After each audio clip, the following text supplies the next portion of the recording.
آج کے پروگرام میں انہی ٹاپکس پہ بات کریں گے. میرے ساتھ موجود ہیں عبید شاہ صاحب, آپ تجزیہ کار ہیں. سر پروگرام میں آپ کو ویلکم کرتے ہیں. اور ہمیں جوائن کیا ہے نور الہدی شاہ صاحبہ نے. آپ کالم نگار اور تجزیہ کار ہیں, اور ساتھ ہی ساتھ فہمیدہ یوسفی صاحبہ سینئر صحافی ہیں.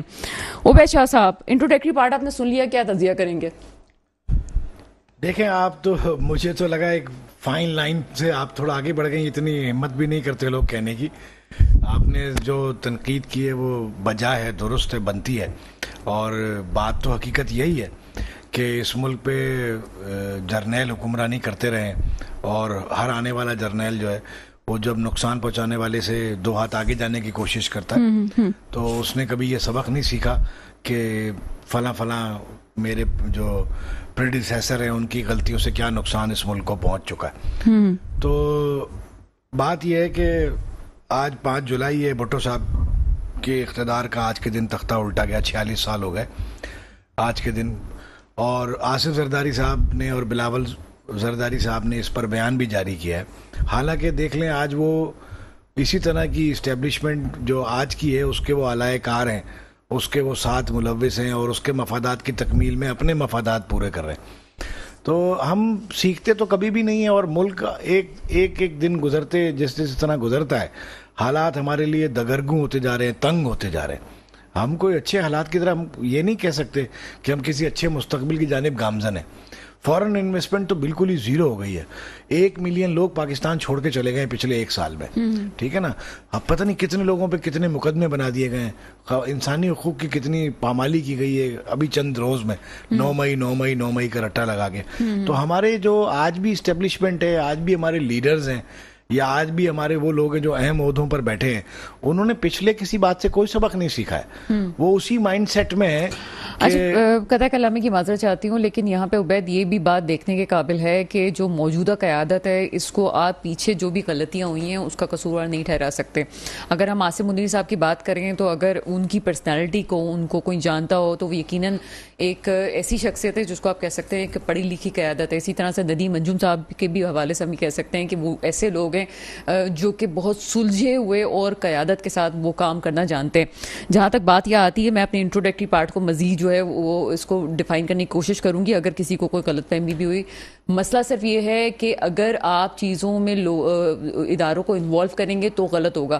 آپ اس وقت اس بات کو کب کیوں بھول جاتے ہیں کہ جب بھی پاکستان میں کوئی ایمرجنسی آتی ہے, جو سیاستدان ہیں وہ آپ کو کہیں پہ بھی نظر نہیں آتے. جو آپ کے وہ ڈپارٹمنٹ ہیں جو کہ ایمرجنسی صورتحال کے لیے آپ سے فنڈنگ لیتے ہیں, بڑی خطیر رقم پاکستان کے بجٹ میں ان کے پاس جاتی ہے, کوئی کام کرنے کے لیے آگے نہیں آتا. یہ فوج ہی ہے جو آپ کے پاس کام کرنے کے لیے آگے جاتی ہے. ہاں, لیکن پولیٹیکل چیزوں میں نہ فوج کو جانا چاہیے, کسی بھی ادارے کو نہیں جانا چاہیے, نہ ہی جو ہمارے سیاستدان ان کو گھسیٹتے ہیں. آج بھی آپ دیکھ لیجیے عبید, میں آپ سے بات کروں گی کہ آپ یہ دیکھیں کہ چیئرمین پی ٹی آئی آج بھی جب ان کے پاس سارے دروازے بند ہو چکے ہیں تو وہ کہتے ہیں میں بات کروں گا تو اعلیٰ قیادت سے بات کروں گا, فوج سے بات کروں گا. کیوں کریں گے بھائی آپ؟ اب کیوں کرنا چاہتے ہیں فوج سے بات؟ آپ سیاسی طریقے سے بات کو کیوں نہیں حل کر سکتے؟ وجہ یہ ہے نا, دیکھیں اس میں تو کوئی بالکل کوئی چھپی ہوئی بات ہے ہی نہیں. اختیار اصل تو فوج کے پاس ہے. جس کے جسم پہ وردی ہے, جس کے ہاتھ میں ہتھیار ہے, وہ ہمارا باس ہے. یہ کوئی اس میں کوئی کیا بات ہے؟ میں لیکن وہ چاہتے نہیں نا, ان کو گھسیٹا جاتا ہے نا. ایسی یہ بھی کوئی وہ نہیں ہم, لیکن ہم ٹاپک سے دوسری طرف چلے جائیں گے. اگر بات, ہر کسی کی اپنی لمٹس ہوتی ہیں, آپ بھی اپنی اتنی ہی بات کہہ سکتی ہیں جو گنجائش ہو. میں تو جتنا کہہ گیا ہوں اتنا ہی میری رائے کافی ہے. میں کہنا یہ چاہتا ہوں کہ 5 جولائی کی نسبت سے یہ ایک سبق ہے کہ بھٹو کو, ذوالفقار علی بھٹو کو 46 سالوں میں مارا نہیں جا سکا. ذوالفقار علی بھٹو آج بھی زندہ ہے, اور اس کا نام لے کے لوگوں نے بہت فائدے اٹھائے اور بہت اقتدار لیا, اور اسٹیبلشمنٹ جب وقت پڑا اسی کا نام لینے والوں کو ڈیل کر کے لائی بھی آگے. بعد میں اختلاف ہوئے, انہیں گھر بھی بھیجا, پھر دوبارہ ان سے رجوع بھی کیا. تو کہنے کا مقصد یہ کہ اسٹیبلشمنٹ کے لیے یہ سبق تو ہے نا. اگر پلٹ کر اپنی تاریخ دیکھے تو یہ سبق تو ہے نا کہ اس طرح سے کچل لینے سے لیڈرز مر نہیں جاتے, بلکہ لیڈرز کے نام لیوا پیدا ہو جاتے ہیں اور وہ اس کا فائدہ بھی اٹھاتے ہیں. مزاروں سے حکومت چلتی ہے پھر, صحیح نا. تو میں صرف آج کے دن کی نسبت سے یہ کہنا چاہتا ہوں کہ آج کی کوئی اسٹیبلشمنٹ کسی ایسے لیڈر کو کچلنا چاہتی ہے اور یہ سمجھتی ہے کہ وہ ایلیمینیٹ ہو جائے گا, تو ہو بھی سکتا ہے پولیٹیکل سین سے وقتی طور پر وہ ایلیمینیٹ ہو جائے, بٹ یہ ممکن نہیں ہے کہ اس کو مستقل طور پر مار دیا جائے, اس کا نام بند کر دیا جائے اور آئندہ اس کا کوئی نام لیوا نہ اٹھے, اس بات کی گارنٹی لے لی جائے. تو لہذا رجوع کرنا چاہیے اور اپنی پالیسی پر نظر ثانی. لفظ آپ نے بڑے مزے کا استعمال کیا، رجوع کرنا چاہیے، لیکن بہرحال رجوع تو اس وقت کیا جائے نا کہ جب چیزیں بڑی بہتر ہو رہی ہوں، جب آپ کے رجوع کے تمام ہی طلاقوں والی سب چیزیں ہو جائیں تو پھر کیا کیا جائے.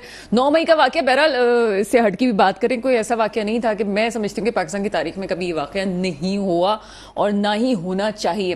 اس وقت جو اگر چیزیں 5 جولائی 2077 سے لے کے ابھی تک جو چیزیں بدلی ہیں میرے خیال سے وہ سوشل میڈیا ہے. اس نے تھوڑا سا اویئرنیس کی طرف لے کے آیا، اویئرنیس کے ساتھ بھی جو چیزیں ہمارے سامنے آئیں وہ ایک ریئیکشن ضرور آیا ہے، اور اس ریئیکشن میں ہم یہ بھول گئے کہ ہم نے اپنے ادارے کو بھی نقصان پہنچایا. میرا خیال ہے کہ اپنی نسلوں کو بھی سمجھانے کی ضرورت ہے اور سیاستدانوں کے بھی رول پہ نظر رکھنے کی ضرورت ہے. اگر کوئی پروجیکٹ 2018 کی طرف لے کے جاتا ہے تو میں نہیں سمجھتی ایوری بڈی نو دیٹ ٹھیک ہے جناب کوئی لیڈر عوام کے دلوں میں بیٹھ گیا، ٹھیک ہے بیٹھا ہوگا کیونکہ وہ پہلے بھی ہیرو تھا، لیکن اس حقیقت سے تو بید انکار نہیں کیا جا سکتا کہ ان کو لایا گیا تھا. دیکھیں وہ بات آپ کی قابل تردید نہیں ہے، سبھی کہتے ہیں، سب جانتے ہیں کہ الیکٹیبلز توڑ کر ان کی پارٹی میں پہنچائے گئے اور محکمہ زراعت اور محکمہ خوراک جو ہے وہ بڑا سرگرم رہا اور آر ٹی ایس بیٹھ گیا اور ڈبے جس کے بھرے ہوئے چاہتے تھے بھر گئے، جس کے بھرے ہوئے تھے وہ خالی کر دیے گئے. تو نواز شریف صاحب کو زبردستی پل آؤٹ کیا گیا پولیٹیکل سین سے اور عدالتوں سے ان کو سزا کروائی گئی غیر ضروری طور پہ. تو ظاہر ہے اسٹیبلشمنٹ، لیکن اسٹیبلشمنٹ نے پھر انہی سے ساز باز کر لی، ٹھیک ہے نا. تو عمران خان صاحب کو بھی لایا گیا تھا، یہ کوئی ضمانت نہیں ہے کہ کل ان سے ساز باز نہیں ہو سکتی، کوئی فل اسٹاپ نہیں ہے. لیکن یہ کہ عمران خان صاحب جینونلی بھی لوگوں کے جذبات کی ترجمانی کرتے ہیں، اس لیے وہ ہائی پاپولیرٹی پہ ہیں. ظاہر ہے لوگ جب یہ بات دیکھتے ہیں کہ ہمارا ووٹ جو ہے اس کی کوئی اوقات نہیں ہے. آپ نے کہا بات چیت ہو سکتی ہے، لیکن میرا خیال ہے کہ جب شہداء کی قبر اور قبرستان تک اگر آپ پہنچ جائیں گے، کفن تک پہنچ جائیں گے، تو میرا خیال ہے کہ چیزیں بہت مشکل ہو جائیں گی. بہرحال یہ تو وقت بتائے گا، چیزوں کو بہتر کرنے کی اس وقت بھی ضرورت پیش آتی ہے. چیزیں اس وقت ہی بہتر ہو سکتی ہیں جب گفت و شنید ہو اور آپس میں گفتگو کر کے بہتر طریقے سے چیزوں کو آگے لایا جا سکے. لیکن ابھی تک تو ایسی ہمیں کوئی نوید نظر آ نہیں رہی ہے. لگتا ہے کہ ایک لائن کھینچ لی گئی ہے، اور لائن جو ہے وہ کہتے ہیں ریڈ لائن کون سی ہوتی ہے، تو ریڈ لائن صرف جو ہے پاکستان کی لائن ہونی چاہیے، آپ کی ریڈ لائن، اس کے علاوہ آپ کی کوئی اور ریڈ لائن نہیں ہونی چاہیے. نور الہدی شاہ صاحبہ میرے ساتھ موجود ہیں. کالمز ہم ان کے پڑھتے رہتے ہیں اور جو ہے ان کی رائے بہت کھل کے ہمارے سامنے آتی ہے. حقیقت یہ ہے کہ تاریخ کے حوالے سے بہتر طریقے سے مجھے ایسا آج محسوس ہوا کہ نور الہدی شاہ صاحبہ بہتر طریقے سے ان سے بات کر سکتی ہیں. نور الہدی شاہ صاحبہ پروگرام میں آپ کو ویلکم کرتے ہیں. بہت شکریہ، بہت شکریہ. نور الہدی صاحبہ آج جو ہے وہ 5 جولائی ہے. 1977 کو بھٹو صاحب کا تختہ الٹا گیا تھا. ایک جمہوری حکومت تھی، تختہ الٹ گیا، بات اب اس سے آگے نکل گئی ہے. میں آپ سے جو رائے لینا چاہتی ہوں، اور نوجوان نسل کی اسپیشلی آج کے لوگوں کے لیے، ہم اپنی تاریخ کو بھلا کے پھر وہی ایپیسوڈز ریپیٹ کرتے ہیں اور پھر ہم اس پہ خوش بھی ہوتے ہیں، پھر لوگوں کا بیانیہ بھی ہم بناتے ہیں. ہم سیکھتے کیوں نہیں اپنی تاریخ سے؟ ہم سیکھ ہی نہیں سکتے بیکاز ہمارا یہ تو آپ 1977 کی تاریخ سے شروع کر رہی ہیں. میں تو بنیادی طور پر یہ زمین جہاں پاکستان موجود ہے، بنایا گیا، جس زمین پر کھڑا کیا گیا پاکستان کو، اس زمین کی پوری تاریخ کو پہلے دن سے ہی بالکل ہی منظر سے غائب کر دیا گیا. آپ کو نہیں پتا ہوگا کہ یہاں کے مقامی ہیروز کون تھے، آپ کو نہیں پتا کہ یہاں کے لوگ انگریز سے کیسے لڑے، آپ کو نہیں پتا کہ 1947 کے فوراً بعد 48 اگست میں یہاں کیا ہوا. 4 سدہ کا واقعہ اگست 1948 کا واقعہ ہے. یہ ساری تاریخ جو پیچھے صدیوں سے ہزارہ برس سے چلی آ رہی تھی وہ سب ملیمیٹ کر دی گئی. ایک جھوٹی مصنوعی تاریخ کریٹ کی گئی جو نسلوں کو پڑھائی گئی. اب جب آپ اس طرح کی پریکٹس کریں گے تو ہم تو سمجھا تو شاید یہ گیا کہ ایک ایسا رویہ رکھا جائے جس میں لوگ ماضی کو، تاریخ کو بھول جائیں. لیکن ہوتا یہ کہ جب آپ تاریخ کو مسلتے ہیں، کچل دیتے ہیں، چھپا دیتے ہیں، سب سے بڑا نقصان یہ ہوتا ہے کہ اس ملک کی نسلیں ذہنی طور پر برباد ہو جاتی ہیں. ان کے دماغوں کو تاریخ کی پریکٹس ہی نہیں رہتی.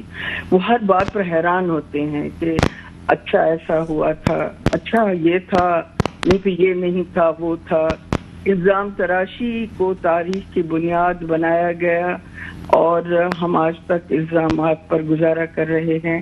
ہم سیکھیں گے نہیں، مجھے نہیں لگتا، میں بڑی مایوس ہوں. ہم سیکھیں گے نہیں، لیکن جس چیز کی ضرورت ہے اس وقت وہ یہ ہے کہ ابھی بھی اتنا وقت ضرور ہے کہ ہم پاکستان کی نوجوان نسل کو استعمال کرنا چھوڑ دیں. میں آج سوچ رہی تھی، آپ 1977 کی بات کر رہی ہیں، بھٹو صاحب کا جو کے ساتھ جو کیا گیا، اس کے بعد ضیاء الحق نے اس کے بعد جو بڑا جرم کیا ہے وہ یہ ہے کہ مذہب کے نام پر، یہ تاریخ ہے بھٹو صاحب کے بعد کی، یہ بھی تاریخ ہے کہ مذہب کو غلط استعمال کر کے، جہاد کے ڈھونگ رچا کر امریکہ کے ہاتھوں افغانستان میں اس ملک کی نوجوان نسل کو فروخت کر دیا گیا. نورالہدیٰ صاحبہ، میں یہ چاہتی ہوں کہ اس بات کو میں کنٹینیو کروں.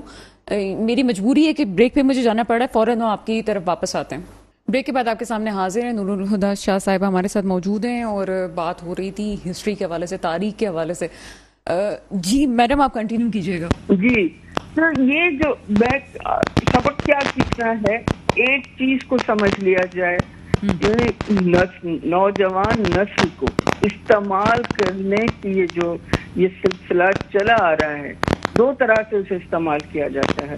مذہبی طور پر بھی اسے استعمال کیا جاتا ہے، مذہب کو غلط طریقے سے استعمال کیا جاتا ہے. ہم نے یہ ملک اسلام کے نام پر بنا، لیکن میں سمجھتی ہوں کہ اسلام کو جتنا اسلام کے نام پر، اسلام کو کوئی نقصان نہیں پہنچا سکتا، لیکن اسلام کے نام پر جو نقصان یہاں کیا گیا ہے وہ شاید ہی کسی ملک میں کیا گیا ہو. کسی بھی اسلامی ملک میں ایسا نہیں ہوا. اسی طرح نوجوان نسل کو بھی استعمال کیا گیا، اس میں مذہب بھی ڈالا گیا. جو مشہور اب یہ جملہ تو خیر مل گیا ہمیں ایک ایگزامپل کے مذہب کا ٹچ ڈالیں. سب لوگ مذہب کا ٹچ ڈال کر، میں کسی ایک کی بات نہیں کر رہی. تو یہ جو نسلوں کو تباہ کرنے کی بات ہے، اب یہ جو 9 مئی والا واقعہ ہے، یہ کیا ہے؟ یہ نسلوں کی تباہی ہے. اس کا ایکشن بھی تباہی ہے، اس کا جو ایکشن تھا وہ بھی تباہی ہے، اس کا ری ایکشن بھی تباہی ہے، لیکن اس کا ری ایکشن بھی تباہی ہے. دونوں تباہی ہیں، اور آپ کی رفتار مزید تیز ہو گئی اس میں. میرا خیال ہے کہ اس سے اچھا کوئی ابھی تک میرے پروگرام میں کوئی اس چھوٹے سے جملے میں نہیں ڈیفائن کر سکا. اس کا ایکشن بھی تباہی، اور اس کا جو ری ایکشن آ رہا ہے وہ بھی تباہی ہے. بالکل ایسا ہی ہے. میڈم، کیا آگے دیکھتی ہیں؟ میں اسپیشلی آپ سے کرنٹ افیئرز ہم سمجھتے ہیں کہ شاید وہی ہے جو پولیٹیکل چیزیں ہم آج کے دن دیکھ رہے ہیں، لیکن مجھے لگتا ہے کہ کرنٹ افیئر جو یہ بھی ہے کہ میرا نوجوان اس وقت کیا سوچ رہا ہے اور میری نسل کہاں جا رہی ہے. جب آپ نے پاکستان کی ہسٹری کے حوالے سے بات کرتے ہیں تو آپ کے بھی علم میں بات ہوگی. میں نے تو مطالعہ پاکستان پڑھی ہے، میں نے تو پاکستان اسٹڈیز پڑھی ہے، لیکن آج شاید ہمارے بچے پاکستان اسٹڈیز کا سبجیکٹ بھی غائب ہے. 9th میں شاید 9th 10 میں ایک دفعہ پڑھایا جاتا ہے اور شاید 2nd ایئر میں پڑھایا جاتا ہے. ہم مطالعہ پاکستان میں نہیں پڑھ رہے ہیں، اور جو تھا وہ بھی غلط تھا جو کتابوں میں لکھا گیا تھا. دیکھیے، اب بات میں جہاں تک مطالعہ پاکستان کی بات ہے، آپ نے خود ہی وہ بات کہہ دی کہ وہ جو بھی تھا اس کے اندر وہ غلط تھا. اب ان کو کیا دیا جائے؟ ان کو سچ کی طرف لایا جائے، ان کی بات سنی جائے اور ان کو سچائی بتائی جائے. لیکن پرابلم کیا آ رہا ہے؟ پرابلم یہ کہ سچ بولنے والا جو ہے اسے بھی ریڈ لائن کے اس طرف کھڑا کر دیا گیا ہے. کسی بھی ملک میں ایک بات یاد رکھیے، کسی بھی ملک میں تب تک غدار کا لفظ استعمال نہیں ہوتا جب تک خود وہاں کی پالیسی اتنی کمزور نہ ہو کہ اس پالیسی سے ملک خطرے سے دوچار رہے، اس پالیسی کی وجہ سے، تبھی غدار کا لفظ استعمال کیا جاتا ہے. دنیا میں جتنے بھی ملک ہیں آپ دیکھ لیں، وہاں اور کچھ بھی استعمال ہوتا ہوگا مگر غدار نہیں پیدا ہوتے. غدار اس لیے نہیں پیدا ہوتے کہ وہ اس پالیسی کے تحت، جس پالیسی کے تحت ملک چل رہے ہوتے ہیں، ریاست جس طرح چل رہی ہوتی ہے، حکومتیں جس طرح اپنا رول پلے کر رہی ہوتی ہیں، قانون ہے، آئین ہے، اس ساری انسانی حقوق کی بنیاد ہے، اس سارے پر جس طرح چل رہے ہوتے ہیں، وہ غدار کا الزام لگانے کی ضرورت ہی نہیں پڑتی. ہمارے ہاں یہ سب سے بڑا پرابلم آ گیا ہے. تو ہمارے پاس دینے کے لیے سچ بولنا ہے. سچ بولنے والا ریڈ لائن کے اس طرف کھڑا کر دیا گیا ہے. اگر وہ ریڈ لائن، جس کو بھی آپ ریڈ لائن کہتے ہیں، میں وہ آج کل جس چیز کے لیے ریڈ لائن استعمال ہو رہا ہے میں اسے بھی نہیں کہتی، لیکن محدود کر دینے والی جو ریڈ لائن ہے میں اس کی بات کر رہی ہوں کہ وہ اس طرف کھڑا ہے. اسے پتہ ہے کہ میں ایک قدم ادھر جاؤں گا تو میں غدار قرار دیا جاؤں گا. آپ وہ کہہ رہی ہیں جس طرح آج کل ریاست کا مطلب بھی بدل دیا گیا ہے. جی آج تو ہر چیز کا بدل، اب ریڈ لائن بدل گئی ہے. اب آپ کی ریڈ لائن آپ کا ملک نہیں رہا. اب جو ہے آپ کے ہم شخصی پسند ناپسند کے پیچھے چلے گئے ہیں. ہمارا خیال ہے کہ ہم کسی کو بھی جو ہماری آنکھوں کو جو بھلا لگتا ہے، جو ہمارے دل کو پسند ہے، اسے حکومت کرنی چاہیے. ہمیں پتہ ہی نہیں حکومت کیا ہے، ہمیں پتہ ہی نہیں ہے کہ ایک وزیر اعظم کے کندھوں پر کیا بوجھ آتا ہے، اس کا رول کیا ہونا چاہیے. ہمیں یہ ہے کہ اس کرسی پر بیٹھا ہوا شخص ہمارے دل کو بھاتا ہے کہ نہیں. کوئی بھی ہو، کوئی بھی سیاسی پارٹی ہو، لیکن ہم سب اس نقطے پر ٹھہر گئے ہیں. ملک ہماری پرائیورٹی رہا نہیں، نظام ہماری پرائیورٹی رہا نہیں. میں کوٹ کیا کرتی ہوں، میں نے ایک ایسے ملک میں جس کو ظاہر ہے کہ ہم جمہوری نقطہ نظر سے اس پر شدید تنقید لوگ ہم کرتے ہیں، لیکن میں نے سعودی عرب جیسے ملک میں پولیس والے کو لڑتے ہوئے ریزسٹ کر کے آپ یہ نہیں کریں گے، میں یہ نہیں کرنے دوں گا آپ کو، میں نے جب اس کے منہ سے لفظ نظام سنا کہ یہ نظام ہے، میں اس کو کراس نہیں کرنے دوں گا، ہاذا نظام، میں بڑی امپریس ہوئی. ہمارے ملک میں اس لفظ کے معنی نہیں ہمیں پتہ ہے، ہمارا نظام نہیں ہے. تو ہم اس نسل کو، اس ملک کے لوگوں کو، اس ملک کو آگے کیا دینے جا رہے ہیں؟ ریڈ لائن جو ہوتی ہے وہ نظام ہوتا ہے. ریڈ لائن مفادات نہیں ہوتے ہیں. ہم یہ بتا رہے ہیں کہ ریڈ لائن ہمارے نظام نہیں ہے. نظام سے ہمارا کوئی تعلق ہی نہیں ہے، ہمیں پتہ ہی نہیں ہے. ہمیں روڈ کا نظام نہیں پتا، ملک کا نظام تو بہت دور کی بات ہے. بڑی تلخ حقیقت ہے نورالہدیٰ شاہ صاحبہ. اور میں بالکل جب اس طرح کے گیسٹ میرے پروگرام میں ہوتے ہیں جو کہ واقعی چیزوں پہ ان کی گہری نظر اور پوری زندگی ان کی ان چیزوں پہ گزری ہوتی ہے، بہت شکریہ نورالہدیٰ صاحبہ میرے ساتھ آپ موجود تھیں. اور جو چیزیں آپ نے مجھے بتائی ہیں یقیناً تھوڑی دیر کے لیے ہم بھی سوچ میں پڑ جاتے ہیں کہ چیزیں کیا ہو رہی ہیں. عبید، نا امیدی نہیں لگتی آپ کو تھوڑی سی کہ یہ کیا ہو رہا ہے، ہم کس طرف جا رہے ہیں؟ اور پاکستان کی کیا عوام، ایک بڑا امپورٹنٹ کوسچن ہے، کیا ہم لوگ پاکستانی عوام دنیا سے الگ ہو کے ہم سوچ رہے ہیں؟ دیکھیں، میں تو ابھی آپ 2 منٹ پہلے ہی میں نے عرض کیا کہ 1 ملین لوگ پاکستان سے چلے گئے 1 سال میں.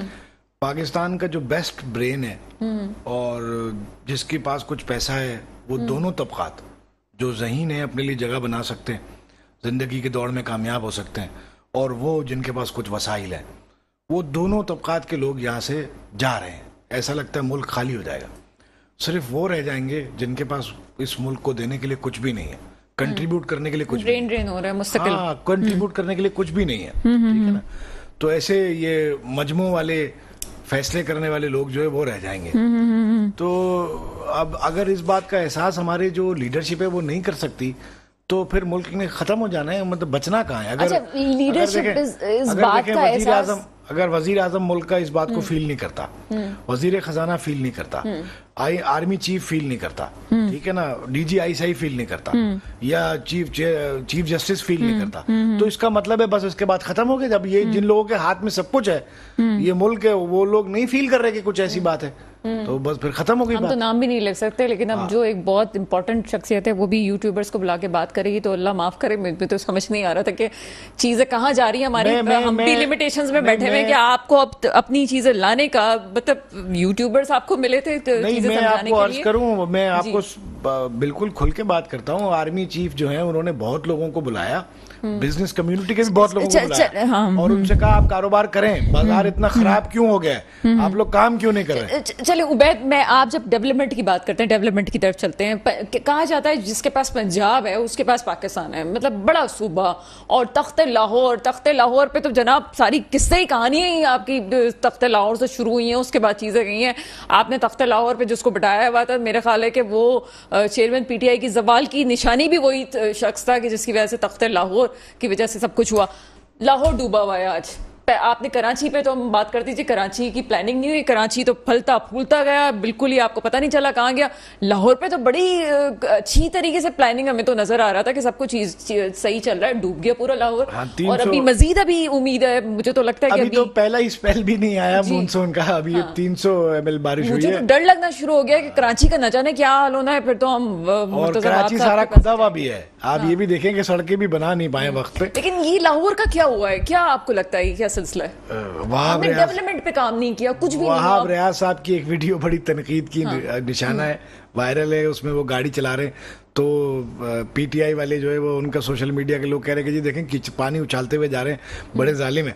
بہرحال دیکھیں, ڈیولپمنٹ ہمارا جو نون لیگ ہے نا, اس کے بارے میں ہمارا ایک امپریشن ہے کہ ان کا ایجنڈا ڈیولپمنٹ ہے. عمران خان صاحب کا نہیں تھا.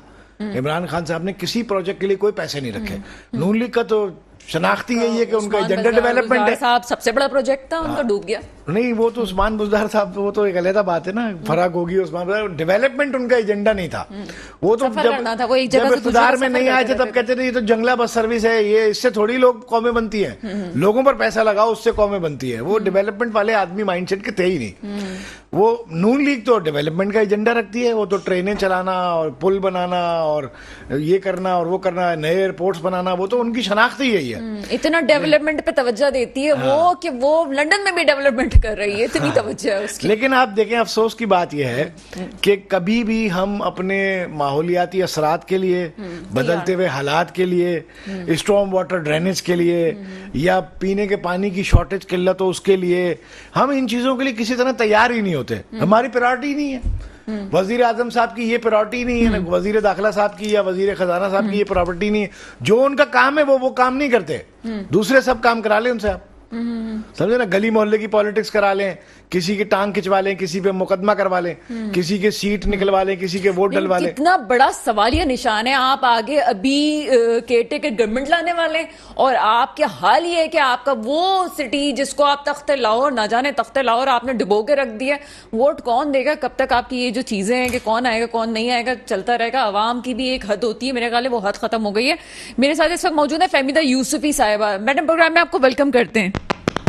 شکریہ بہت بہت. جی فہمیدہ یوسفی صاحبہ, ہم اس وقت کافی چیزیں سن رہے ہیں اور کنٹروورشل ہیں. ملٹری کورٹ کو اتنا کنٹروورشل کیوں بنایا جا رہا ہے, کیا پوائنٹ آف ویو ہے آپ کا؟